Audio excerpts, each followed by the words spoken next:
everyone. My name is Frank Driscoll, and welcome to Driscoll's Election Dissection, your election analysis for Across the Circus. I hope you all are doing well today, wherever you are. So, we had a busy last couple of weeks, as you may know. A lot of primary elections going on throughout the country. The next major statewide primary is in Arizona, and that's not going to be until July 30th. So, we won't be having much statewide primary news from then. There is a special election coming up in New Jersey, which we will talk about in a couple weeks' time. However, today is a very special edition of Driscoll's Election Dissection because I'm trying something that I've never tried before, and if all goes well, we might do it again eventually. Today, we're packing our bags and we're heading international. Yes. We're going to be talking about a major general election coming up that could potentially change the land's politics for years and years to come. And as we have a very close relationship with them here in the United States, it can mean important things for us too. Although ironically, this election is taking place on the day our country got independence from them. Yes, we're heading to the United Kingdom. The amalgamation of 4 countries, England, Northern Ireland, Scotland, and Wales, as they elect the lower house of their parliament, the House of Commons. Now, I do have some help here, thanks to some articles from the Associated Press and Sky News. Well, because I don't live in the United Kingdom, so I don't really know their politics that well. So, here's what's going on. There is a general election set to take place on July 4th. Now, according to the country's rules, general elections for the parliament seats cannot be more than 5 years apart. However, the Prime Minister can choose when to have an election basically at their discretion. It could be 2 years, it could be 5 years, it could be 6 months. It truly is up to them. Now, this election could have taken place as far as the autumn. However, it will be taking place during the summer, a little bit before the term is scheduled to end. Now, unlike here in the United States, where we have a head of state and a head of government in one individual, that being the president, England has a separate head of state, that being the monarch, in this case King Charles III, and a head of government, in this case being the Prime Minister, this case being currently Rishi Sunak.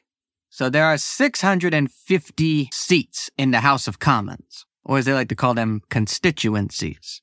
And the party with a majority basically commands the House. If they have less than a majority, they call that a hung parliament, and sometimes they have to form a coalition with another party or just try to govern without a majority. Basically, the party with the most seats, their leader, will be the new prime minister. Now, the United Kingdom is seen as a multi-party state, where there are numerous political parties that have a say in daily politics. However, like most multi-party states, there are 2 major parties that virtually take all of the major government decisions. Those being the center-right Conservative Party, or the Tories, as they like to be called, which is led by current Prime Minister Rishi Sunak, and the Labour Party on the center-left, currently led by Keir Starmer. Now, the Conservatives have had control for a while now, since 2010.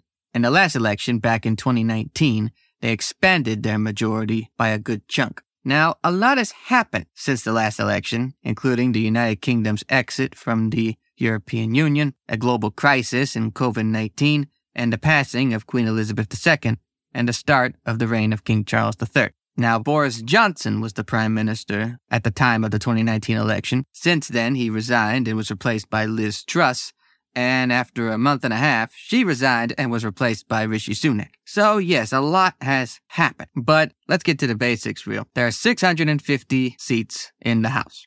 And each party nominates a local candidate. And it's a first-past-the-post election, meaning whoever has the most votes, regardless of a majority, wins. And there seem to be a lot of issues heading into this election. The economy, immigration, housing, healthcare, which is very similar to a lot of issues that we are having in our presidential election when you think about it. So there have been a lot of polls for this general election. This is according to a website called electoralcalculus.co.uk.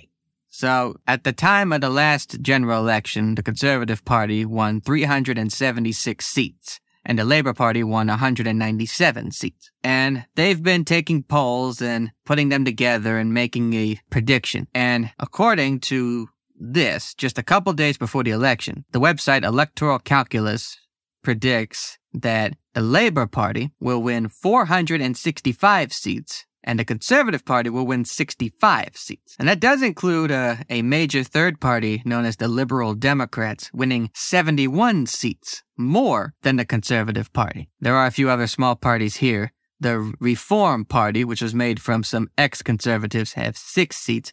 The Green Party, kind of similar to the Green Party here in the U.S., having 3 seats. And a few local parties here and there, including the Scottish National Party, having 18 seats, which prays for Scottish nationalism for Scotland to secede from the United Kingdom and become its own country. So, things are looking pretty good for the Labour Party at the moment, seeing a landslide much similar to one they had in 1997 under the leadership of Tony Blair, who ended up becoming a major figure in British politics. However, as I say on my show, the only poll that matters is the one on Election Day, and we'll just have to wait and see. So, even if you do live here in the United States, pay attention to this election. And if we do have some friends out there in the United Kingdom that are listening, I will say this, as I always say on my show, I don't care who you vote for, but I do care that you vote. So please do. Thank you for listening to Driscoll's Election Dissection. If you would like to learn more about the show, go online to aljitproductions.com/acrossthecircus and be sure to listen to us on any podcasting form you like. Thank you all for listening, and I'll see you all very soon.